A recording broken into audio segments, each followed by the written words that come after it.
Hello everyone, today is cool down. So this is the cool down video. What you need to do is after you work out really hard, one of my videos, what you're gonna do is do the cool down.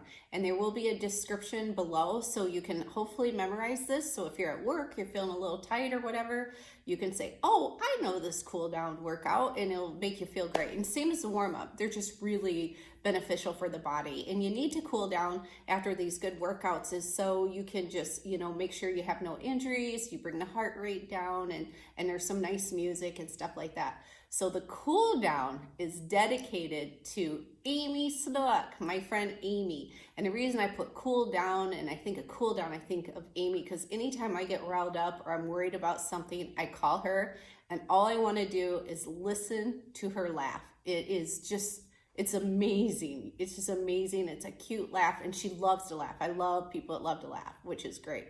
So anyway, this is dedicated to you, Amy. We love you so much. So do your cool down, listen to the beautiful music, and make sure you hit the subscribe button and the like button and the ding ding, because every week I'm gonna have a new workout. So enjoy and have a great cool down. Thanks.